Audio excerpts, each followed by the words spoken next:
This is an RNZ podcast. They say it takes a village to raise a child. I'm Catherine Ryan, and here we draw on my conversations with experts on 9 to Noon to help you navigate family life. With the long, hot summer ahead and teenagers not due back at school for a couple of months, this morning we're looking at a checklist for parents to help navigate the festive season and potential family flashpoints. Auckland couple Peter and Sandra Altman have been involved in the Toughlove organisation for 25 years. Toughlove focuses on providing ongoing support for parents and teenagers going through difficult times. They're well versed in the tensions that can arise between teens and parents and have some ideas for fostering harmony as well as dealing with discord. Very good morning, Peter. Morning, Sandra. Good morning, Catherine. Tell me a little about your background with Toughlove. Gosh, 25 years now.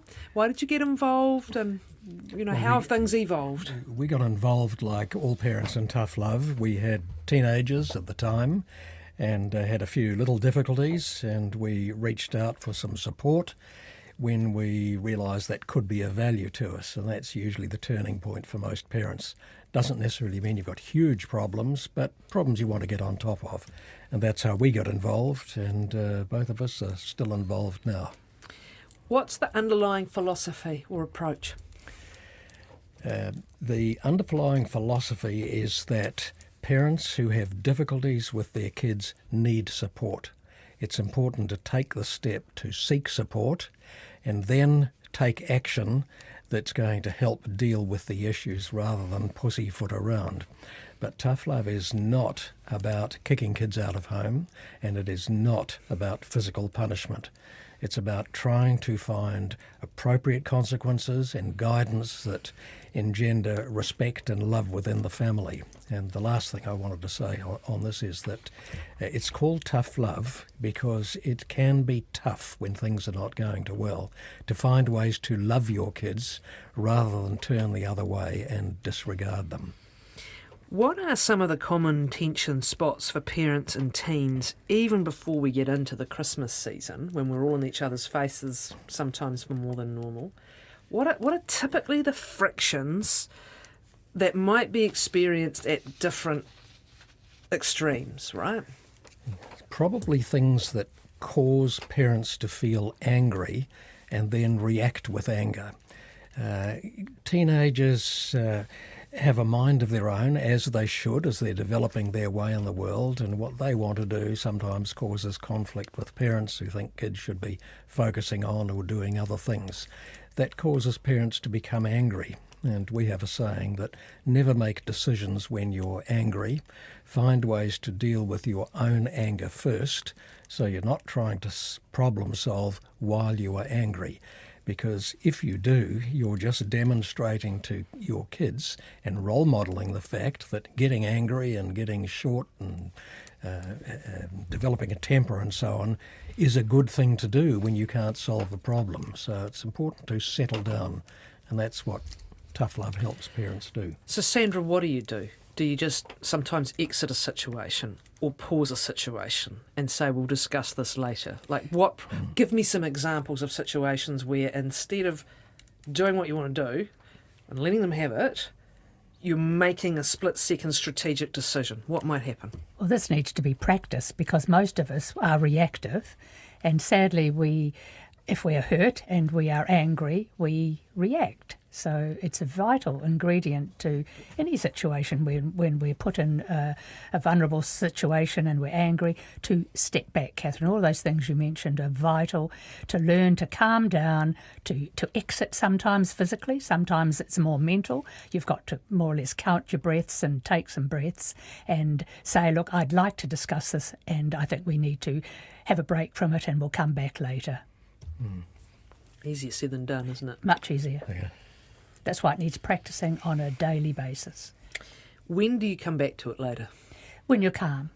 When things are calm, when things have settled down, and then sometimes we can let that go, and sometimes we don't go back. Yet we do, if we're sensible, we go back and say, hey, when you were yelling at me before, that really hurts me. I really think we need to discuss some other ways that we can manage this. We often hear pick your battles. How does this work in reality, especially when there appear to be a lot of options? Well, parents today are very, very busy. They're often juggling many balls, and their children can sometimes be an extra thing that they have to fit into a very busy life. And sometimes I think parents do forget that their task is to be available and that they are role models and to stay focused instead of being distracted. And of course, we have this digital age now, and I'm watching a lot of adults who are constantly on their devices, and yet they don't want their children to be. So there's a bit of a conflict of interest there. Sometimes it's that pause then, actually turning the spotlight on yourself, which if anything is even more uncomfortable, and thinking, hang on a minute, are we ending up in this situation frequently because I need to adjust something? It doesn't excuse the behaviour, and it doesn't excuse the need for something to change, but actually you're going to have to do something differently. Yes, it's up to us. Yes, this is the challenge for parents, to find ways in which they can change rather than constantly expect their children to change. Parents, of course, and this is a bigger picture, parents, of course, are role modelling for their children how to be good parents. And most parents reflect back to when they were children, and they remember how their parents dealt with them. And this is where this hackneyed old phrase of breaking the circle is so important. If things are not going well, excuse me, or if things haven't gone well in their own childhood, it's important that parents focus on what they can do that's different and find ways that they can change positively. So Sandra, when you said you've got to practice, you might actually have to set yourself some homework, get some advice maybe, on situations that recur and whether or not you're in fact reacting in a way that's not optimal, right? Yes. Let's go ahead to the checklist for Christmas, because for everybody, whether on their own, in a family, kids at home, extended families getting together, this one can be joyous and peaceful, but more often is not. What are the particular challenges in that teen-parent relationship of this time of year? Well, because the child is quite joyous to be off school, out of school. Wow, we've got freedom now. We can be with our friends. We can use these Lime scooters and go wherever we like and enjoy freedom. And, of course, to most parents, it sends a chill up their spine because they know what dangers lurk around the corner. So we are fearful and anxious for our children, and holidays can be quite a sticky point and a minefield. So endeavouring to keep the relationship going when people are building up to such a busy, festive minefield time is a stretch. So parents really need to start weighing up their priorities and thinking that their children do need them, even though the children want to go and hang out with their friends. So, as you said earlier, spending time with your teen can be one of the biggest challenges. At this time of year, it can be even more so because they've got time on their hands, right? So, do you schedule in some activities? Is it less about scheduling and more just actually being present even when you wish you could just get on with what you've got to get on with? Is that actually a bigger factor? I think it's important that you do get on with whatever you've got to get on with, but don't be over-controlling. When you talk about scheduling, yes, I think it's very important to have that concept in mind, but for the parent not to become too controlling, because kids usually feel, especially when they're seeking a lot of freedom, that whatever the parents ask them to do, they're just being too controlling and they will fight that. So it is important for parents to ask their kids what they would like to do and when they would like to do it. That doesn't mean you're working towards giving them as much freedom as they would like, but it's giving them the option to have input into the plans that you might be making. Getting back to Christmas, I think it is very important that kids do understand not just the meaning of Christmas, but people of most cultures and religions around New Zealand will want to spend that time together. And to do that, it's very important to encourage your kids to do that. I would go as far as to say that just ask your kids, look, let's have a great Christmas together, at least on Christmas Day. Let's spend that together. And then ask your kids what they might want to do afterwards. Again, you're not inviting them to do whatever they like, but you're inviting a conversation with a view to scheduling things together. Including their contribution to the preparations, right? They're not necessarily going to be cooking the turkey, they might be, but is this something else that, as you say, there's some principles, even as everyone wants to navigate this, without too much drama, there's actually some principles you want to be getting through about what this time of year represents in family life. And does that mean working out with them, what are you going to do to help? Whether it's big or small, time-consuming or not. Sandra? Yes, it's a bargaining and it's helping them to learn negotiation and bargaining skills. So getting their list of what they would think they could do is a very useful thing, and to encourage them. If they aren't that forthcoming, which could well be the case, you've got to help them see that there are a range of things that need to be done, and we can all pull in together and help make it a little bit more enjoyable for everyone. Might it become part of the possibly regular negotiation process you have with kids, which is whether it's over screen time or homework time and then your freedom? There's this negotiation as a fact of life, isn't it, with teens who are beginning to become more independent. And this just gets added into that. Oh, this busy time. You do this and then I'll do this. Or you don't do this and I won't do this, right?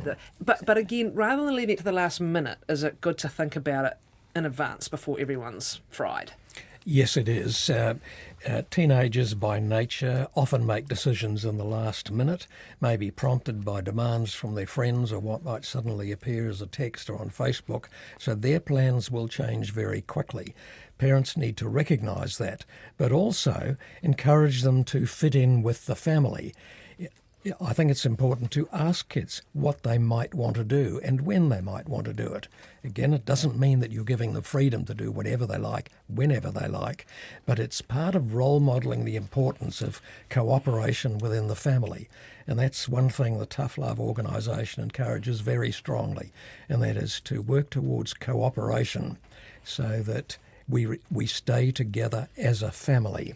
Families that break up lose the ability to cooperate. So encouraging cooperation and respect is paramount. Christmas Day itself and the events around it, whether it's a Christmas Eve thing or a Boxing Day do, this is when the immediate family might be together. It's where blended families might be splitting time. It's where extended families might be getting together and auntie so-and-so and nephew so-and-so are not safe in the same room. So you want it to be a happy day. You don't want to be going in there armed to the gills with defensive mechanisms, but are you also wary of where the friction points are and ready with some strategies? Yes, there is such a multitude of family relationships that it is very hard to have one answer that fits all, but to recognise that regrettably many parents do split. The kids don't split from their parents. They don't divorce. They still love both parents, and two parents can be in different places in new relationships. So allowing for the challenges that presents children is very important. Allowing them to have input in how they wish to schedule their time, if it is going between two different parents, is important. Parents need to recognise that while they may have separated and may be at loggerheads with their other or their ex-partner, children are often not in that situation. So allowing them to have some input into the planning is important. People drink too much, or it's too hot, or just they've been sitting on something, stewing on something for a long time. You've sort of just got to prepare for there might be a blow-up or a moment, right? And then try and get the train back on the track. Yes. Yeah, okay. What of beyond Christmas Day and into the holidays, which again, I mean, let's forget about the car trip, but again, is this something where that little bit of give and take, including yourself being prepared to listen to what's, okay, we might have to have some time at grandma's here, but can we build in some time here? Like, at what age do they get to have a say, and how much of a say in what's going to happen on holiday? Well, I think that if we're playing our cards. We will be endeavouring to have done that for quite some time, but a lot of the time we're so busy and we're in such we've got to get to the next place mode that we often want to do it ourselves because we're far more quicker and efficient. So we forget that the children need to be brought on board. And so we do need to stop and remember what you were saying, Catherine. I think is to give them some of the driving capacity as well, not literally sometimes. So it is a give and take. And sometimes we do have to remember to stop being the force of the drivenness and to allow them to speak up and to have a say in the matter. They may well want some time staying at a mate's place and with a mate's family. You begin to negotiate that as well, right? It's a question of, sure, but can you spend some time with us and your sister as well? You are using it almost as another time to begin their independence developing?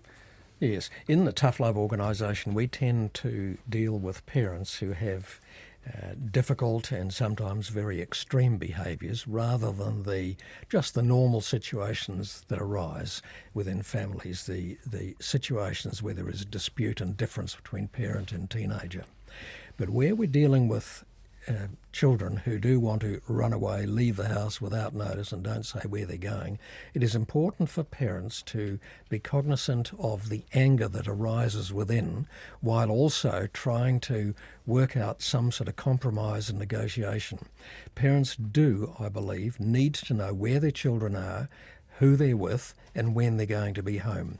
This precipitates argument with children who think their parents don't need to know. They tell the parents, I'm okay, I can look after myself, not a problem for you. However, the children need to be aware that parents want to know these things because they love them and they care about them and they worry about them.